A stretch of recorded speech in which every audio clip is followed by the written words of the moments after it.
ስለ ብርሃን ስኩል ፔይ ሰምተው ይሆን? ብርሃን ስኩል ፔይ በብርሃን ባንክ የቀረበ ለተማሪዎች ለወላጆችና ለትምህርት ቤቶች ጊዜ ቆጣቢ የሆነ የኤሌክትሮኒክ ክፍያ ስርዓት ነው። ወላጆች በብርሃን ስኩል ፔይ የልጆቻቸውን የትምህርት ቤት መለያ ኮድ በመያዝ ክፍያ መክፈል፣ የክፍያ ማረጋገጫ ማግኘት፣ የክፍያ ሪፖርቶችንና ተያያዥ መረጃዎችን ባሉበት ቦታ ሆነው በሞባይል ስልካቸው ማግኘት ይችላሉ። ብርሃን ስኩል ፔይ ለትምህርት ቤቶች ክፍያን ከማቀላጠፉም በላይ ሙሉ የተማሪዎችን መረጃ ስለሚይዝ ጥቅሙ የጎላ ነው። ክፍያ ሲከፈል በቀጥታ መከታተል፣ ማዕከላዊ የሆነ የክፍያ መቆጣጠሪያ እንዲሁም የተለያዩ የክፍያ ሪፖርቶችን ማግኘት ከብዙ የብርሃን ስኩል ፔይ ጥቅሞች ጥቂቶቹ ናቸው። የብርሃን ባንክን ስኩል ፔይ በመጠቀም ጊዜውን ይቆጥቡ፣ ክፍያውን ያቀላጥፉ፣ የተሟላ መረጃን ያገኙ።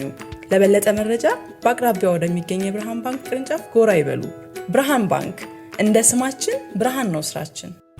ሰላም የተወደዳችሁ እንዴት አድራችኋል? የሰኞ የፉትቦል ካፌ ዝግጅታችን ጀምሯል። እስከ 4 ሰዓት ተኩል አብረናችሁ እንቆያለን።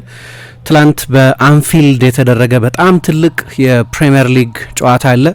ማንቸስተር ሲቲን በዋንጫ ፍክክር ውስጥ ያቆየ በአርብ ዕለት የነበረው የነጥብ ልዩነት ነው። ሰኞ ዕለትም ያለው የ6 የነጥብ ልዩነት። ነገር ግን በተለይ ጨዋታውን ባሸነፉበት መንገድና ጨዋታው በነበረው ኃይለኛ ስሜት ምክንያት ለማንቸስተር ሲቲ ከ3 ነጥብም በላይ ገዘፍ ያለ ትርጉም ያለው ይመስላል። ሊቨርፑል ትላንትና 74ኛው ደቂቃ ላይ እጅግ አስደናቂ ጎል ዶሚኒክ ዞቦዝ ላይ ለመጀመሪያ ጊዜ አይደለም እንደዚህ አይነት ጎል ሲያስቆጥር፣ በውድድር ዘመኑ መጀመሪያ አካባቢም አርሰናል ላይ እንደዚህ አይነት አስደናቂ ጎል አስቆጥሮ ነበር። አሁን በሌላኛው የጎሉ ስፍራ ነው የመታው። በጣም ግሩም ቴክኒክ ነበር፣ ግን በቂ አልነበረም። ቤርናርዶ ሲልቫና በተጨማሪ ሰዓት ኤርሊንግ ሃላንድ በፍጹም ቅጣት ምት ባስቆጠሯቸው ጎሎች የፔፕ ቡድን ደጋፊ ባለበት ለመጀመሪያ ጊዜ በአንፊልድ አሸንፏል። በኮቪድ ወቅት አሸንፎ ያውቃል። ነገር ግን ተመልካቾች በአንፊልድ በታደሙበት ጊዜ በአሰልጣኝነት ዘመኑ አሸንፎ አያውቅም በፕሪሚየር ሊግ ጨዋታዎች። ትላንትና በጣም ትልቅ ድል ነው። ከረጅም ጊዜ በኋላም በአንድ የውድድር ዘመን ሊቨርፑል ላይ ደብል ሰርተዋል። በደርሶ መልስ በኤቲሃድም በአንፊልድም አሸንፏል። ስለዚህ በጣም ትልቅ ውጤት ነው። እንግዲህ ይህንን ጨዋታ በተመለከተ ሰፋ ያለ ጊዜ ወስደን እንወያያለን ማለት ነው። ከዚህ ባሻገር በሳምንቱ መጨረሻ የተደረጉ ጨዋታዎች አሉ። አርሰናል ሰንደርላንድን አሸንፏል። ቅዳሜ ዕለት 3-0 በፕሪሚየር ሊጉ ምርጡ ቡድን መሆኑን በድጋሚ ያሳየበትን አይነት ኮንትሮልድ ፐርፎርማንስ ሊያሳየው። ሰንደርላንድ ቀላል ባላጋራ አልነበረም፣ በጣም ጥሩ ቡድንም ነው። ነገር ግን ሰንደርላንድን ያሸነፈበት መንገድ በጣም አስተማማኝ ነው። ግን በእናንተ አስተያየትስ ይሄ ትላንት የተፈጠረው ጨዋታና ጨዋታ ያስተናገደው ስሜት በሁለቱ ቡድኖች ስነ ልቦና ውስጥ ምን ማለት ነው፣ ለአርሰናልም ለማንቸስተር ሲቲም ምን ማለት ነው የሚለውን በተመለከተ አስተያየት ብትሰጡበት ደስ ይለናል። ምክንያቱም ለማንቸስተር ሲቲ ተጫዋቾች በኋላ ቢሻርም 3ኛው ጎል ሲቆጠር ግን ሃላንድም ጎሉን ሲያስቆጠር የነበራቸው ስሜት በጣም የተለየ ጥብቅ ስሜት ነው። ሲቲ ለአመታት በቁጥጥር ውስጥ የምናውቀው ነው፣ ፉሊ ኢን ኮንትሮል ነው። ስለዚህ የመጨረሻ ድራማዊ ጎሎች የማስቆጠርም ብዙ ልማድ የለውም፣ ወይም የጨዋታን አጠቃላይ ተፈጥሮ የሚቀይር። ምክንያቱም ጨዋታውን ቀድሞ የሚያሸንፍ ቡድን ስለነበር በተለይ ረጅም ጊዜ ዶሚኔት ያደርግ በነበረበት ወቅት። ነገር ግን ያ የትላንትናው የአንፊልድ ጨዋታ ለሲቲ ተጫዋቾች ብቻ ሳይሆን ለአርሰናልም ተጫዋቾች መቼስ ትርጉም አለው፣ ቢያንስ የዋንጫው ፉክክር እንዳላበቃ። ምክንያቱም ትላንትና ባያሸንፍ ኖሮ ቤርናርዶ ሲልቫም ከጨዋታው በኋላ ሲናገር እንደሰማ ነው ከጨዋታው በፊት የነበረን አስተያየት ፔፕ ባይስማማበትም 12-13 ጨዋታ እየቀረ ምንም አይነት የነጥብ ልዩነት ቢኖር እኔ የዋንጫ ፍክክር አልቋል ብዬ ላምን አልችልም። ምክንያቱም እያንዳንዱ ጨዋታ የሆነ ትርጉም አለው። አንዳንዶቹ ቡድኖች ላለመውረድ ይጫወታሉ፣ አንዳንዶቹ ቡድኖች ለኮንፈረንስ ሊግ ተሳትፎ ይጫወታሉ፣ አንዳንዶቹ ለዩሮፓ ሊግ፣ አንዳንዶቹ ለዋንጫ፣ አንዳንዶቹ ለቻምፒየንስ ሊግ ቦታ ይጫወታሉ። ስለዚህ ቀላል ጨዋታ አይኖርም። ብዙ ነጥብ መጣል እንደሚኖር ገምት ስለነበር ቤርናርዶ እንደዛ አስበው ከሆነ ተጫዋቾቹ እንደዛ አስበው ከነበር አላቅም። ለእኔ ግን የዋንጫ ፍክክሩ ይህንንም ጨዋታ ባናሸንፍ ኖሮ ያበቃለት ነበር ብዬ ግን አላምንም ነበር ብሏል። በእኔ ግምት ራሽናል በሆነ አስተሳሰብ አርሰናል ትላንት ሲቲ ባያሸንፍ ኖሮ የዋንጫ ፍክክሩ ልክ ነው፣ በሂሳባዊ ስሌት ይቀጥላል፣ ህይወት ይኖረዋል። ግን ሪያሊስቲክ በሆነ ሁኔታ ግን የሲቲ የዋንጫ ተስፋ ሊቀጭ የሚችልበት እድል ነበር ትላንት፣ ወይም አደጋ ነበር ለማንቸስተር ሲቲዎች። ግን የአርሰናል ተጫዋቾች እንዴት ነው ይህንን ትላንትና የነበረው ሮለር ኮስተር ኤክስፒሪየንስ የሚያደርጉት፣ ምን ማለት ነው ለስነ ልቦናቸው የሚለው በጣም ቁልፍ ይመስለኛል። ጨዋታውን በጠቅላላውስ እንዴት አገኛችሁት? በፌስቡክ ገጻችን ላይ እንደተለመደው በኮሜንት ሴክሽኑ ላይ ኮሜንቶች ብታኖሩ በጣም ደስ ይለናል። ጊዜ ካለን ማንቸስተር ዩናይትድና ቶተናም ያደረጉትም ጨዋታ በዚህ ሳምንት ጎላ ያለ ትኩረት ካገኙት ጨዋታዎች መካከል አንደኛው ነበር።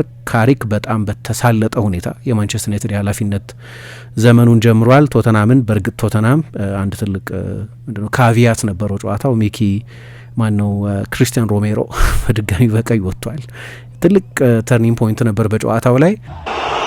Holland huge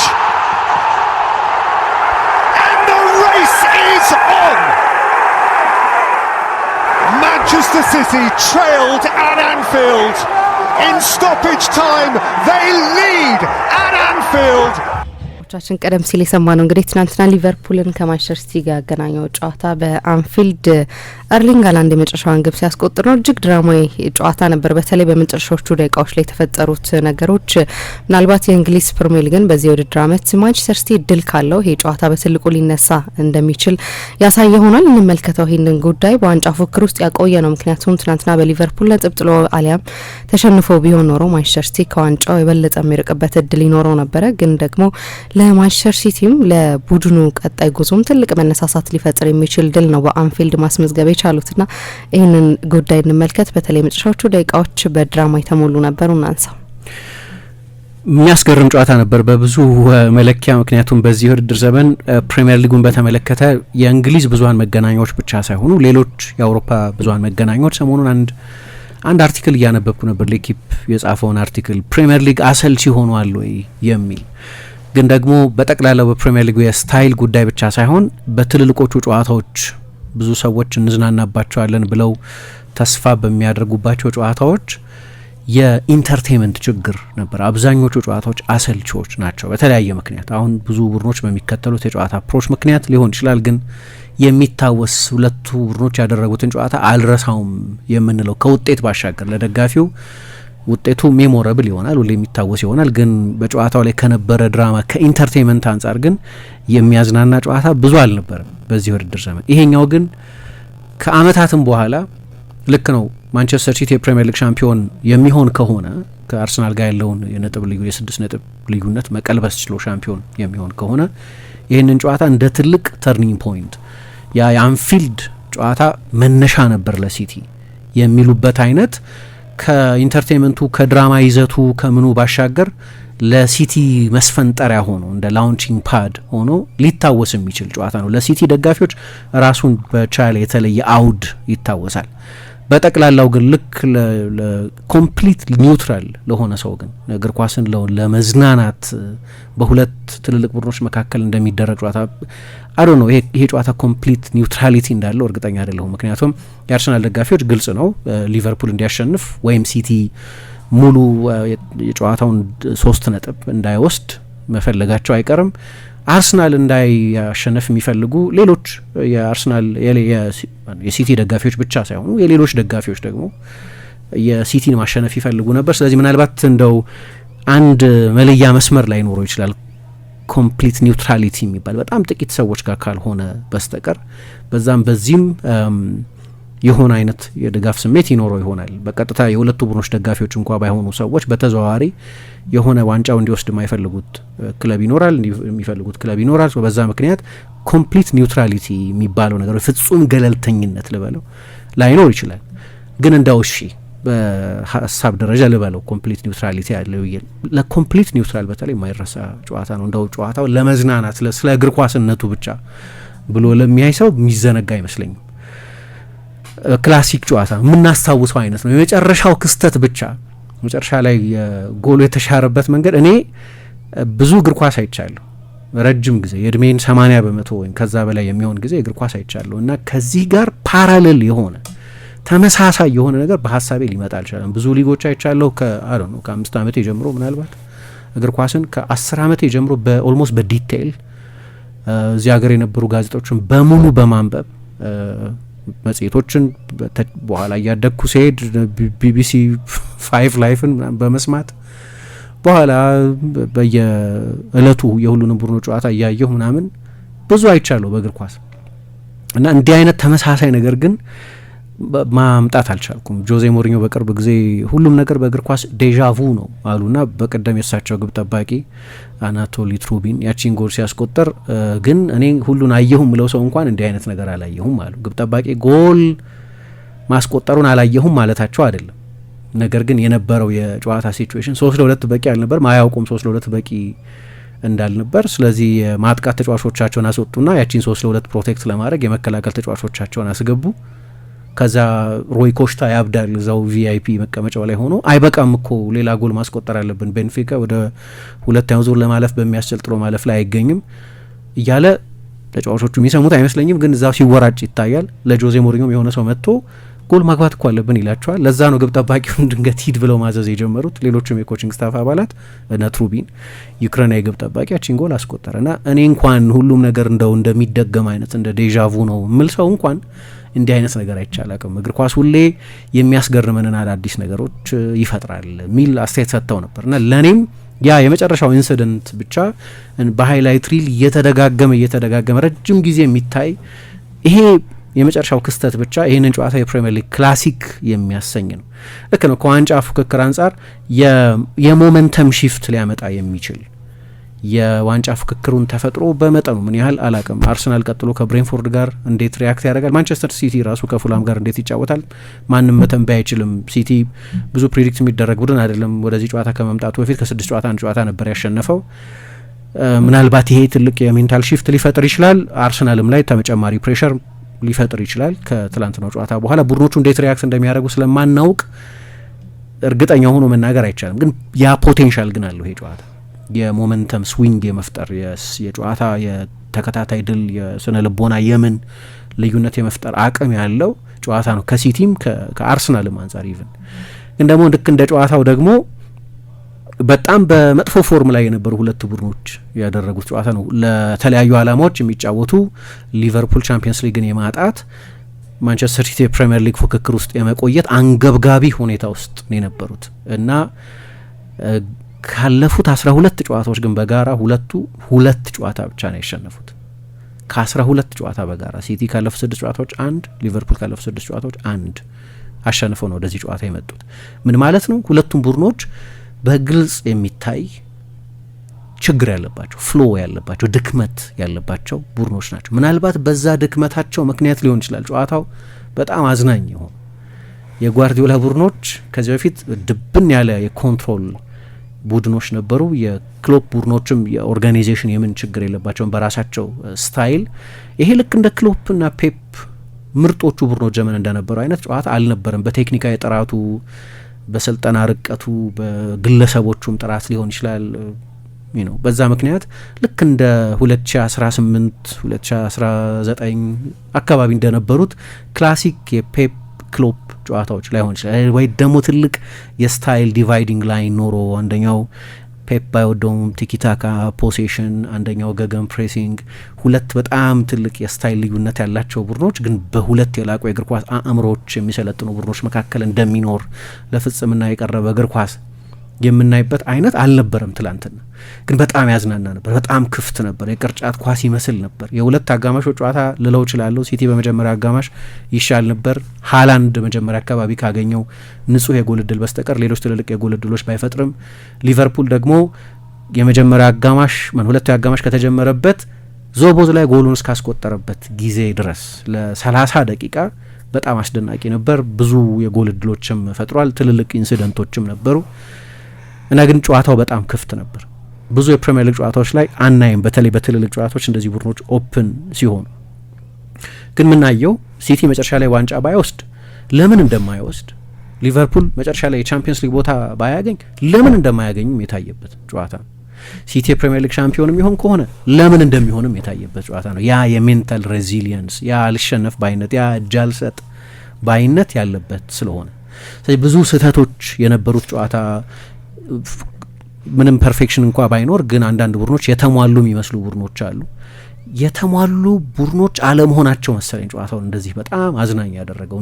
ነቅ ስህተት፣ ግድፈት ያለባቸው ቡድኖች በመሆናቸው ምክንያት ብዙ ቴክኒካዊ ስህተቶች ማየት ይቻላል በሁለቱም ቡድኖች በኩል። ጎሎቹ እንኳ ሲቆጠሩ በሊቨርፑል በኩል የመሰረታዊ የሆኑ ለምሳሌ የመጀመሪያው የቤርናርዶ ሲልቫ ጎል ሲቆጠር ከሲቲ ፐርስፔክቲቭ አንጻር ካየሽው የቢግመን ሊትልመን ኮምቢኔሽን ልበለው የናይል ኩዊን እና የኬቨን ፊሊፕስ አይነት ወይ በታሪክ የጆን ቶሻክ ና የኬቨን ኪገን አይነት ወይም የጀርሜን ደፎ ና የፒተር ክራውች አይነት ወይ ማይክል ኦወን ና የሚል ሄስኪ አይነት አንድ ረጅም ተጫዋች ለአንድ አጭር ተጫዋች ገጭቶ ኳሱን ሰጥቶት የአጭሩ ተጫዋች ሜዳ ውስጥ ያለው በጣም አጭሩ ተጫዋች ሜዳ ውስጥ ካለው በጣም ረጅሙ ተጫዋች ኳስ እንደዛ ተጨርፎ ተሰጥቶት ጎል አስቆጥሮ ወደ ጨዋታው የመለሳቸው ጎል ሲቆጠር ከፖዚሽን አንጻር ካየሽው ልክ አልነበርም በሊቨርፑል በኩል። ከሲቲ ፐርስፔክቲቭ ገና ሲመጣ ኳሱም ኢምፐርፌክት ነበር፣ ዲፍሌክሽን ነበር ወደ ሃላንድ ሲመጣ። ሃላንድ የመጀመሪያውን ኳስ ማሸነፍ ነበረበት ከኢብራሂማ ኮናቴ ጋር፣ ግን በመሀል ከጎን የተወሰደውን የካሜራ አንግል ብታይ ዞቦዝ ላይ የቀኝ መስመር ተከላካይ አይደለም። ምናልባት ለዛ ስለሆነ ሊሆን ይችላል የቦታ አጠባበቁ ትክክል አልነበረም። ሂ ወስ ቱ ዲፕ ከሌሎች ተጫዋቾች ተነጥሎ፣ ቫን ዳይክ ደግሞ ለብቻው ተነጥሎ ወደፊት ወጥቷል። ሂ ወስ ቱ ሃይ። ስለዚህ በጣም የተዘበራረቀ የኦፍሳይድ ላይን የነበራቸው ኢምፐርፌክሽን ነው እሱ። ለዛ ነው ጉድለት ያለባቸው ቡድኖች በመሆናቸው ምክንያት በጣም ቤዚክ የሆነ የኦፍሳይድ ላይን እንኳን መጠበቅ አልቻሉም። ሁለተኛ ጎል ሲቆጠር የኬርኬዝም ማካሊስተርም የከርትስ ጆንስም የእነዚህ ሁሉ የሊቨርፑል ተጫዋቾች በጣም ሲምፕል ዋንቱ ነው፣ ምንም ውስብስብ አልነበረም። ከዛ ደግሞ ሄደና አሊሰን ያክል ግብ ጠባቂ ወዴትም እየሄደ ያልነበረ ኳስ ምንም አደጋ ማይፈጠር ወደ ውጭ እየወጣ የነበረ ኳስ ነው። ሄደና ግን እነሱ እንደሚል ክላተር አደረገ፣ ሄዶ አነጠረውና የፍጹም ቅጣት ምት እንዲሰጥ ሆነ። እሱ ደግሞ የጨዋታው ወይም በዚህ ውድድር ዘመን የዋንጫ ፍክክሩ ላይ በጣም ትልቅ ትርጉም ሊኖረው የሚችል ጎል ኤርሊንግ ሃላንድ እንዲያስቆጥር ሆነ። ስለዚህ እሱንም አየን። ብዙ ስህተቶች ነበሩት ይሄ ጨዋታ። ደግሞ የማንዘነጋው ጎል የቅጣት ምት ጎል አየን በዶሚኒክ ዞቦዝላይ አማካይነት። በጣም የተለየ ውድድር ዘመን እያሳለፈ ነው እና ሊቨርፑል እንደዚህ መንገዳገዱን በተለይ ለእንደሱ አይነት የተለየ ሲዝን እያሳለፈ ላለ ተጫዋች የሚገባ አይደለም።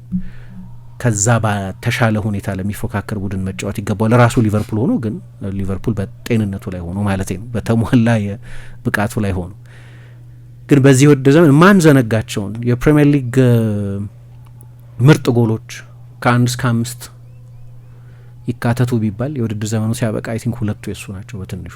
አርሰናል ላይ ያስቆጠረው የውድድር ዘመን መጀመሪያ አካባቢ የነበረው ጎል፣ ትላንትና ያስቆጠረው ጎል አናት የሚያዞሩ ጭንቅላት የሚያስይዙ አይነት ምን አይነት ቴክኒክ ነው፣ በቴክኒክ ውስጥ ያለው ኤነርጂ ምን አይነት ነው የሚያስብል።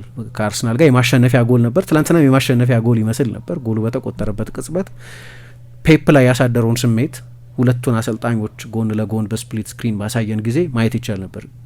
በንዴት ሲተፋ ሁሉ ልብሱ ላይ ምናምን ሁሉ በቃ ተስፋ የመቁረጥ አይነት የነገር ሁሉ ፍጻሜ የሚመስል አይነት መልእክት ያስተላለፈ፣ በዛ ቅጽበትም ለብዙ የአርሰናል ደጋፊዎች ኦኬ ይሄ ነው ቅጽበቱ፣ በቃ ሻምፒዮን ሆነናል ምናምን ያሉበት የሚመስል ቅጽበት ነው። ምክንያቱም 9 ነጥብ ሆኗል በዛ ቅጽበት። ኦኬ ጨዋታው ከመጀመሩ በፊት 9 ነጥብ ነበር እና በዛ ጎል ምክንያቱም 9 ነጥብ ሆኖ የሚጸና ይመስል ነበር። ሲቲ እንደው ቢጎብዝ ከአቻ በላይ ከዛ ጨዋታ ይወስዳል ብሎ ለመተንበይ የሚያስቸግር ነበር። ምክንያቱም ጎሉ ሲቆጠር የሚገባው ቡድን ነበር ጎሉን ያስቆጠረው። በጣም ከፍተኛ ዶሚናንስ በሁለታዊ አጋማሽ የነበረው ቡድን ነው ጎሉን ያስቆጠረው። ያ ጎል ግን ባለፈውን ከአርሰናል ጋር የነበረውን ይሄ ዲፕ ኤን ከርል የሚሉት ኃይል ያለው ግን እንዲህ ታጥፎ የገባ፣ ይሄኛው ደግሞ ዲፕ ኤን ስወርቭ የሚሉት እንደዚህ ብድግ ብሎ ወደ ቀኙ በኩል ነው። በተለያዩ ጎሎች ላይ ነው፣ በተለያዩ አንግሎች ላይ የፕሪሚየር ሊግ ሁለቱ ምርጥ ግብ ጠባቂዎች ላይ ዳቪድ ራያ እና ጂያን ሉዊጂ ዶናሩማ ላይ ጎሉን ያስቆጠረው። ስለዚህ ይሄ ጨዋታ ስፔሻል ጎል ነበረው፣ ልዩ ጎል ነበረው። ደግሞ ቀይ ካርድ ነበረው። የቀይ ካርዱ አይነት በተለይ እንዳውም ከሱ መጀመር ይገባል ያልኩ ነበር እኔ። የቀይ ካርዱ አይነት እንዳልኩት አንኮመን ወይም ከዚህ በፊት ብዙ አይተ ነው የምናውቅ አይነት አይመስለኝ። ልክ ነው፣ ግልጽ የጎል ማስቆጠር እድልን በጥፋት ሰርቶ ያስቆመ ተጫዋች በቀይ ይወጣል። ይሄ ህግ ነው፣ ደንብ ነው፣ አይተን እናውቃለን ይሄ እና ራያን ሼርኪ መጀመሪያ ደካማ ኳስ ነው የመታው። ራያን ሼርኪ ራሱ ደንበኛ የሁለት እግር ተጫዋች ነው። በጣም ተመጣጣኝ ሆነ፣ ለመለየት የሚያስቸግር አይነት ስኪል አለው በሁለቱም እግሮቹ። አሊሰን የአቻነት ጎል ለማስቆጠር ወደ ሲቲ ሳጥን ሄዷል፣ አልተመለሰም። ኳሱ እዛው አካባቢ ነው፣ ተመልሶ እስኪመጣ ይጠብቃል። ከዛ መሀል የመጣ ኳስ ነው ራያን ሼርኪ ጋር የደረሰው። ሼርኪ ከመሀል ሜዳ ለፕሮፌሽናል ተጫዋቾች በተለይ በሼርኪ ደረጃ ላሉ ተጫዋቾች ከባድ አይደለም፣ ግን በቂ ኃይል አልሰጡም። ኦልሞስት እንደ ፓስ ነው። ሃላንድ ከጨዋታውን በኋላ ለኔ ማቀበል ነበረበት። ቀላሉ ነገር ለኔ ኳሱን መስጠት ነበር አለ። ለሱ ባይሰጠውም ግን ከዛ በተሻለ ጥራት በደካማ እግሩ ቢሆን ችግር የለውም። ግን ደካማ እግር የለውም ራያን ሼርኪ የሁለት እግር ተጫዋች ስለሆነ ያል ዞቦዝ ላይ ይደርሳለሁ ብሎ እንዲያምን ያደረገው። ግን በጣም የቅርብ ጓደኞች ናቸው ዶሚኒክ ዞቦዝ ላይ እና ኤርሊንግ ሃላንድ ደግሞ ሁለቱም በሳልዝቡርግ አካዳሚ ውስጥ ያደጉ ናቸው። በጣም የልብ ወዳጆች ናቸው እና ሃላንድ ግን በፍጥነት ይበልጠዋል። ስለዚህ ሊቀድመው ሲል ያዘው ሃላንድን። ሃላንድ ቀረ እና ዞቦዝ ላይ እንደገና አድቫንቴጅ ወሰደ እና ኳሱ ወደ መረቡ ከመስመር ከማለፉ በፊት ዞቦዝ ላይ ኳሱን ክሊር የማድረግ እድል ነበረው። ሃላንድ ደግሞ የያዘው እና ኳሱን ክሊር ማድረግ አልቻለም። ስለዚህ ጎሉ ተቆጠረ እና ክሬግ ፓውሰን የሚባሉት አርቢትር 3ኛው ጎል ተቆጥሯል ብለው አጸደቁ። ለእኔ ከኮመን ሴንስ አንጻር ብሎ ከኮመን ሴንስ አንጻር ጎሉ መጽደቅ ነበረበት። ግን እንደዛ አይደለም ነገሩ፣ የራሱ ውስብስብነት አለው። ግን ለማንኛውም የዳኝነት ውዝግብ ነበር እና ሁሉም ነገር የነበረው ጨዋታ ነው። ስለዚህ ከድሉ በኋላ ምንም ጥያቄ የለውም የማንቸስተር ሲቲ ተጫዋቾችን ስሜት 28 ኪሎ ሜትር ነው። ስለዚህ በአውሮፕላን የሚመለሰው አይመስለኝም ወደ ማንቸስተር ከተማ። በጣም ቅርብ ነው ማንቸስተርና ሊቨርፑል። በአውቶቡስ ይሆናል የሚመለሱት። እዛ አውቶቡስ ውስጥ ስለነበረው ስሜት ማሰብ ችላለሁ። እዛ መልበሻ ክፍል ውስጥ ከጨዋታው በኋላ በአንፊልድ ስለሚኖረው ስሜት ማሰብ ችላለሁ። ምክንያቱም የዛን ስሜት ወላፈን ከጨዋታው በኋላ በተጫዋቾቹ ላይ ማየት ይቻል ስለነበር ሃላንድ ጎል ሲያስቆጥር ዶናሩማ ያንን ሙከራ ሲያድን ያ 3ኛው ጎል የተቆጠረ የመሰለ ጊዜ እያንዳንዱ የሲቲ ተጫዋች ቤንች ላይ የነበረውም ሁሉ ሄዶ ወደ ሲቲ ደጋፊዎች ወዳሉበት የአንፊልድ ክፍል ደስታቸውን የገለጹበት ሁኔታ ምናምን የሆነ 3 ነጥብ ከማግኘት በላይ የሚበልጥ ትርጉም እንዳለው የሚያሳይ ነው። የሆነ ጨዋታ አሸንፈዋል፣ ልክ ነው። ከአርሰናል ጋር ዋንጫ ፍክክሩ እንዳያበቃ አድርገዋል። 6 ነጥብ ሆኖ እንዲቆይ አድርገዋል፣ ልክ ነው። ስለዚህ በጣም አስፈላጊ 3 ነጥብ ነው። ግን በ3 ነጥብነቱ ብቻ የሚያዩት አይመስለኝም። የኢሞሽናል ቫሊዩ ከፍተኛ ይመስለኛል። ግን ያቺን ቅጽበት እንደ መንደርደሪያ ብንጠቀምባት ደስ ይለኛል። አንድ ስኒፔት እንስማ። Liverpool's goal is empty and Cherki has played it forward and Haaland will get there first and Szoboszlai hauled him back and the ball rolled in and that wins the game. The final decision is a direct free kick to Manchester City and a red card. ይሄ ስኒፔት ይሄ ምን ቅንጭብ ጎሉ መጀመሪያ የተቆጠረ በመሰለበት ጊዜ ፒተር ድሩሪ ሁኔታውን የገለጸበት፣ በኋላ ደግሞ የክሬግ ፓውሰን ድምጽ ጠርቶ አይሰማም ነው በቴሌቪዥንም ለነገሩ ምን እንደሚሉ። አሁንም እዚህም ላይ ሚንተፋተፍ ዲስቶርትድ የሆነ ድምጽ አላቸው። እንግዲህ የራሳቸው የኮሚኒኬሽን መሳሪያ ችግር እንደሆነ አላቅም፣ ግን ምን እንዳሉ ግልጽ ነው። ለነገሩ በቪዲዮ አይቶት ሲመለሱ ምን አይነት ውሳኔ እንደሚያሳልፉም ግልጽ ነበር። እና ምሳ ታስታውሻለሽ ወይ እንዲህ አይነት ነገር? እና በጠቅላላው ስለ ጨዋታው የነበረሽንም ስሜት ነገሪን። ግን እንዴት ኤክስፒሪየንስ አረግሽው ይህንን በተለይ የመጨረሻውን ስፔሲፊክ ክስተት? ስለ ውሳኔውም ስለ ዳኝነት ውሳኔውም ሊሆን ይችላል። ግን እንዴት ነበር ላንቺ? ያው ዳኛው ቫር የሚያዩ ከሆነ እንደዛ እንደሚያደርጉ ግልጽ ነው አይደለም? ምክንያቱም ሶቦዝ ላይ ግልጽ የሆነ የግብ ዕድል ነው የከለከለው። ስለዚህ ቀይ ካርድ ነው የሚሰጡት። ግን ሀላንድም ደግሞ ፋውል ሰርቷል አይደለ? ጎሉን ደግሞ እንዳያጸድቁትና ወደዛ ከሄዱ ይህን ጎሉን ሽረው ለቅጣት ምት እንደሚሰጡና ለሶቦዝ ላይም ቀይ ካርድ እንደሚሰጡት ግልጽ ነውና እንደ ሊቨርፑል ሆነ ካሰብከው እኔ ጎሉ ቢጸድቅ የሚሻላቸው ይመስለኛል አይደለም? ምክንያቱም በጣም ጥሩ አቋም ላይ ያለው ሶቦዝ ላይ ነው በቀይ ካርድ ተጫዋቹን ያጡትና ምናልባት የሻምፒየንስ ሊግ ፉክክሩ ላይ አንድ ጎል ለውጥ ያመጣ እንደሆነ ወደ ኋላ አላውቅም። ግን አሁን ላይ ባለው ግን እንደዛም ሲሉም ሰምቻለሁ የሊቨርፑል ደጋፊዎችና እንግዳ ነው በጣም አይቻል አቅም ጎል ተቆጥሮ ከፍጹም ቅጣት ምት የተሰራ ፋውል የትኛው ጨዋታ ላይ እንደሆነ አላስታውስም። ግን ፍጹም ቅጣት ምት ፋውል ተሰርቶ እዛኛው ሜዳ ላይ ኳስ ከተቆጠረ በኋላ ሲሻርና እዛ ፍጹም ቅጣት ምት ሲሰጥ አይቻቃለሁ። ግን እንደዚህ አይነት ደግሞ ጎል ተሽሮ ከዛ በቀይ ካርድ ተጫዋች ሲወጣ ደግሞ አይቻል አቅምና እሱም ግን ይመስለኛል አይደለ ጨዋታውን የበለጠ ደግሞ ድራማ ያደረገውና እንዳይረሳ ያደረገው። በቃ ምንም አልነበረውም ጨዋታው፣ ግን በጣም ጥሩ ቅጣት ምት፣ በጣም ጥሩ ግብ፣ በጣም ጥሩ ሴቭ፣ ድራማ፣ ዋንጫ ፍክር ውስጥ መቆየትንም የሲቲን ሜንታሊቲ አሁን ማንቸስተር ሲቲ የሻምፒየንስ ሊግ ቦታ ነው ያሰጋቸዋል ብዬ አላምንም፣ ወይም እንደሚያሰጋቸው እንደሚያስቡ አላምንም። ግን አሁንም ቢሆን የዋንጫ ፍክሩ ላይ ነን ያለነውና እንደርሳለን አርሰናል ላይ የሚል ስሜት እንዳለ የጠነከረ ስሜት ምናልባት እኛ ሲቲ ቡድኑን እንደምናይና ያን ያህል አይደለም እንደምንለው ሳይሆን ከዛ በላይ ስሜት እንዳላቸው የተረዳንበት ይመስለኛል። ደስታ አገላለጻቸውንም ከተመለከትክና እሱን የተመለከትንበት ይመስለኛል። በጥቅሉ ግን ጥሩ ጨዋታ ነበር እንድንል ያደረገን ግን እነዛ ድራማዊ ክስተቶች ይመስሉኛል እንጂ በዛ ደረጃ የሚገለጽ ሜንሽን የሚደረግን እንቅስቃሴ ነበረው ብዬ አላስብም። በተለይ ሊቨርፑል ግብ ከመቆጠሩ በፊት ልክ ነው። ይህንን ጎል በተመለከተ እንግዲህ ያ ትልልቅ ተጫዋቾች በስካይ ለምሳሌ ጋሪ ኔቭልን ኮሜንት እየሰማው ነበር እና በኋላ በረደ አንዳንድ ህግጋትን አይቶ እንደሆነ አላውቅም፣ ግን በቀጥታ ስርጭቱ ላይ ሃይላይቱ ላይ ፒተር ድሩሪ አብሮት ነበር። በጣም የሚያስደነግጥ ቴክኒክ ነበረው። ምክንያቱም ያው መጀመሪያ ዞቦዝ ላይ ጥፋት ሰርቷል እና አርቢትሩ ለሚያጠቃው ቡድን አድቫንቴጅ እየሰጡ ነው። ብዙ ጊዜ እንደሚሆኑ አድቫንቴጅ እየሰጡ ነው። ከዛ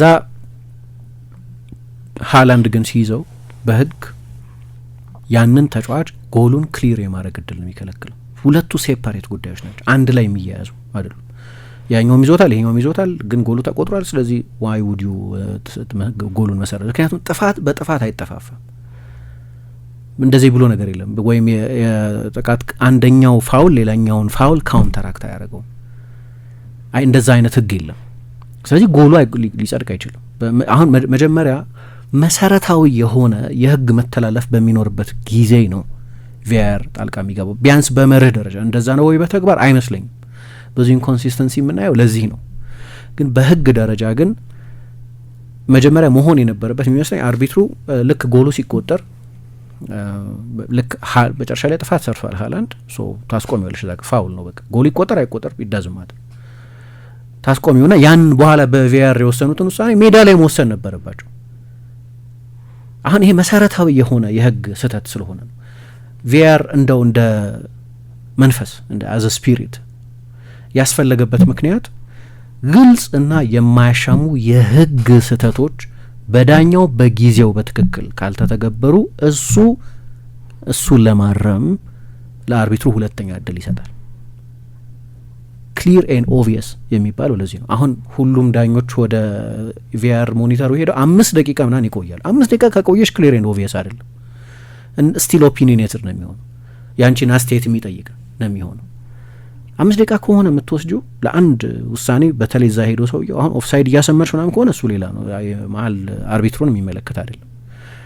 ግን ሄዶ ራሱ ተጠርቶ እስቲ ይሄኛውን አንግል ስጡኝ፣ እስቲ ምስል ፍሪዝ አርጉልኝ፣ እስቲ በስሎ ሞሽን፣ እስቲ በሪል ታይም ሞሽን ምናምን እያለ የተለያየ አንግል እየወሰደ ረጅም ሰዓት ቆይቶ እያመነታ ከቆየ ይሄ ክሊር ኤንድ ኦብቪየስ አይደለም። ሲጀመርም ወደዛ መጠራት የለበት። አሁን ችግሩ እዚህ ጋር ነው። ለምንድን ነው ቴክኖሎጂውን የምትጠቀሚ የሚለው ለንደን ሆኖ የሚጠሩት ሰዎች ለንደን ናቸው እንግዲህ ሰዎቹ እዛ ሆነው የቪአር ኮርትሩም ያሉት ሰዎች ምን እንደሚያደርጉት የሚለው ነው። ግን ሜዳ ውስጥ ወሰኖት ቢሆን ኖሮ ህጉን በትክክል ተግብረውታል። እና እንዲሁ እግር ኳስ እንደሚወድ ሰው እኔ ጎሉ ቢጸድቅ መርጥ ነበር። ዝም ብሎ በቃ በስፔክታክሉ ምክንያት ነው። ያንን መጨረሻ ላይ የነበረው ድራማ ውሃ ባይቸለስበት ደስ ይለኛል። ከህግ አንጻር ግን አሁን ይሄ ህግ ተስማምተሽ ካጸደቅሽ በኋላ አይ ሴሌክቲቭ ነው መሆን ያለበት ልታያት አድቫንቴጅ ሰጥተዋል መጀመሪያ ክሬግ ፓውሰን። ከዛ በኋላ ግን ህጉ የሚለው ሃላንድ ዞቦዝ ላይን ባይጎትተው ኖሮ ጎሉን ያጸዳው ነበር ወይም ኳሱ ክሊር ያደርገው ነበር፣ አይቆጠርም ነበር ጎሉ። ከዛ በኋላ ነው እንደገና ውሳኔ የምትከልሹ። የቅጣት ምትና ቀይ ካርድ ትሰጫለሽ።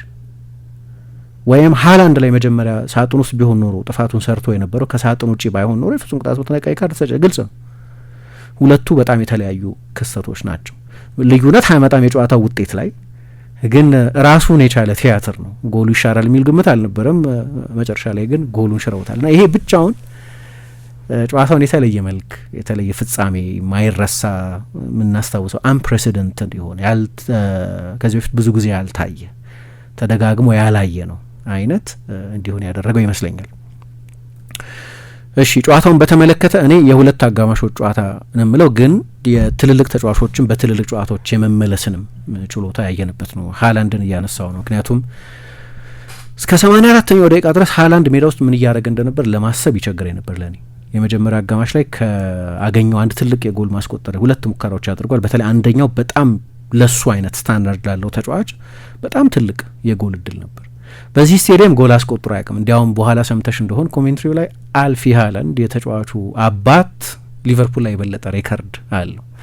በእርግጥ ሰዎች ሃላንድን በሚገባ የተዋወቁት በአንፊልድ ይመስለኛል። የሳልዝቡርግ ተጫዋች በነበረበት ጊዜ በዚሁ ስቴዲየም ጎል አስቆጥሯል። ስፔሻል ተጫዋች እንደሆነ መጀመሪያ ያየ ነው እዚሁ ነው።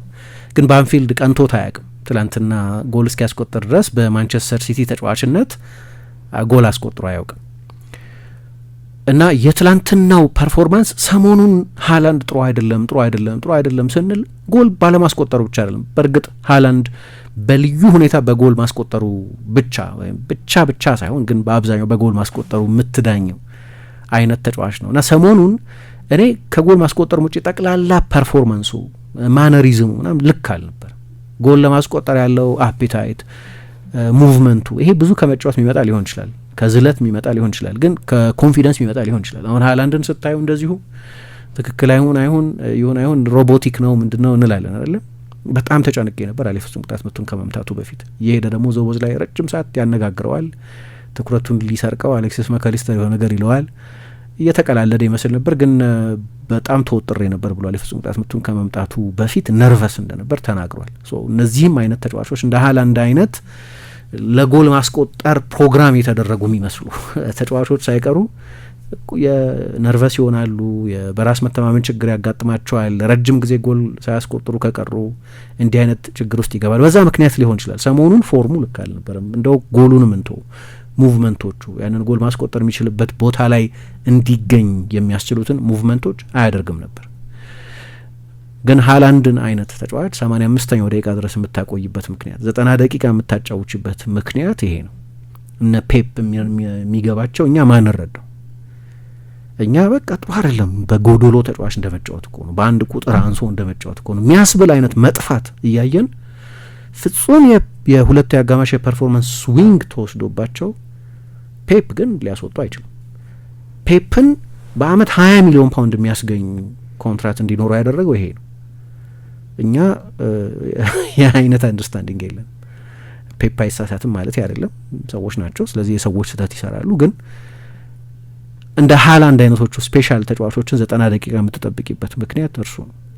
ያንን የዋንጫውን ፉክክር የከፈተውን ሁለት ፍጹም ቅጣት ምቶች የፍጹም ቅጣት ምቶች ግን የመጀመሪያው ጎል ሲቆጠር በቃ ብዙ አይነካም፣ ሲነካ ግን ኮንስኩዌንሻል የሆኑ ኳሶች ይነካል። ሃላንድ ፌመስሊ የሎ ተች ተጫዋች ነው። አንዳንድ ሰው ልክ እንደ ጄሚ ቫርዲ ይሉታል፣ ልክ እንደ ፒፖ ኢንዛጊ ይሉታል። ብዙ ኳስ አይነካም፣ ድሪብል አያደርግም፣ 3-4 ተጫዋቾች አያልፍም፣ መስመር ሰንጣቂ ኳስ አያቀብልም። ከጎል ማስቆጠር ውጪ ጠቅላላ ኮንትሪቢዩሽኑን ለማየት ያስቸግራል። እንደዚህ ግን 90 ደቂቃ የምታቆዩ ለዚህ ነው። እንዲህ አይነት ጥቂት ጊዜ ይነካል።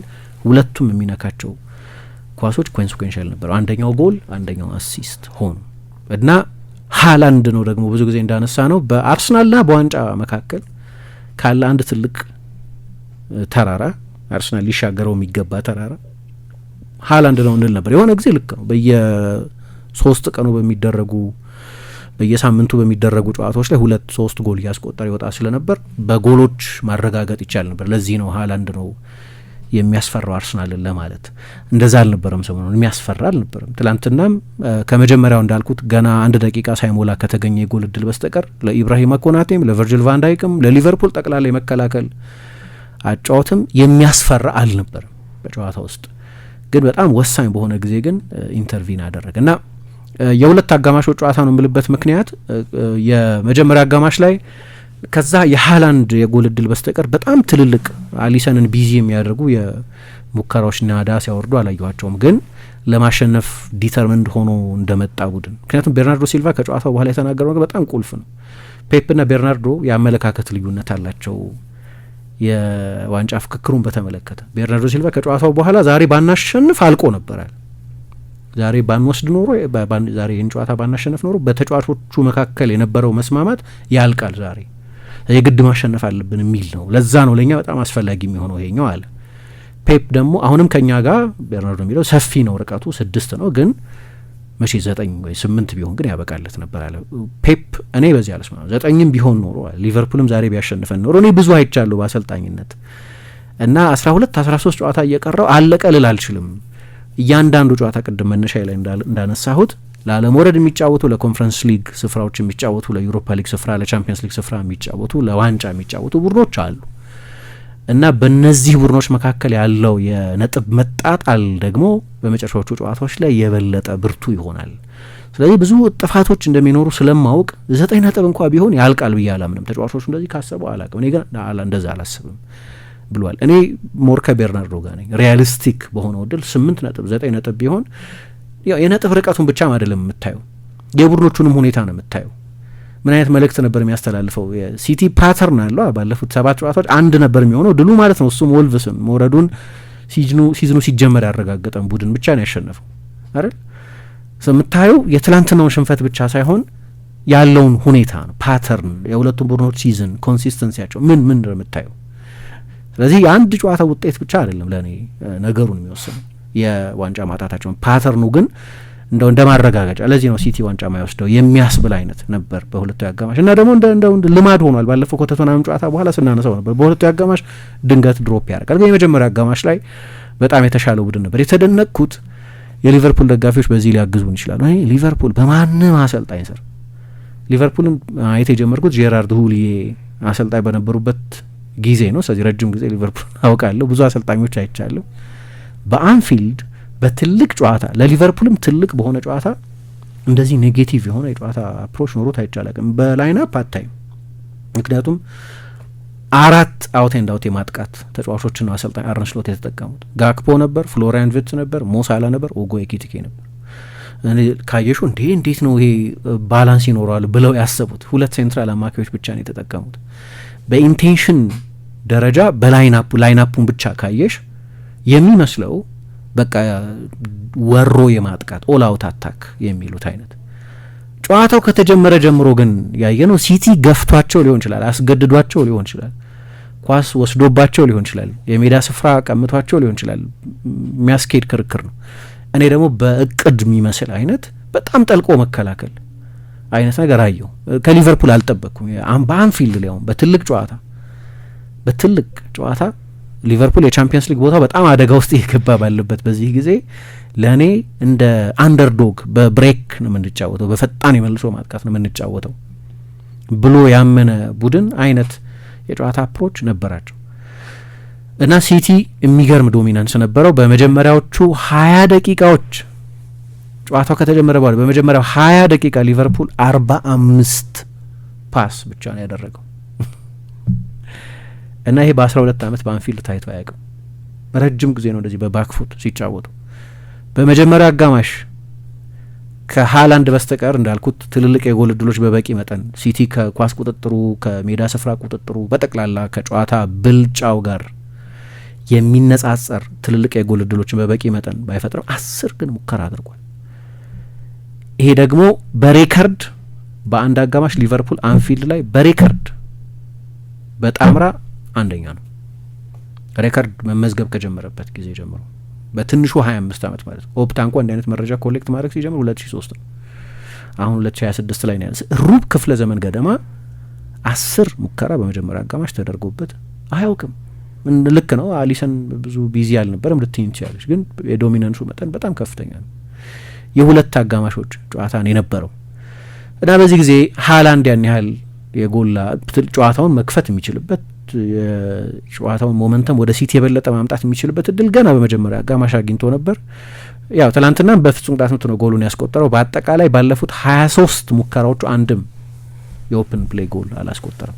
23 እና በሲኒየር ተጫዋችነት ታሪኩ በሞልደ፣ በሳልዝቡርግ፣ በዶርትሙንድ፣ በማንቸስተር ሲቲ ኤርሊንግ ሃላንድ 23 ሙከራ አድርጎ በክፍት ጨዋታ ጎል ሳያስቆጠር ተጉዞ አያውቅ። አጋጥሞት የማያውቅ አይነት የጎል ድርቅ ውስጥ ነው ያለው። ብዙ ኳስ አይነካም እንደዚህ፣ ግን በሁለቱ አጋማሽ ግን ያው ነገሮች አስቸጋሪ በነበሩበት ጊዜ እንዲህ አይነት ለውጥ አድርገው ነበር። ሁለቱ አጋማሽ ሲጀመር የሲቲን የተለመደ ፓተርን በቀደም ሳነሳ ነበር። በዚህ ሲዝን 7 ጨዋታዎችን በሁለቱ አጋማሽ ተሸንፏል። ኦፍኮርስ ከዚህ በፊት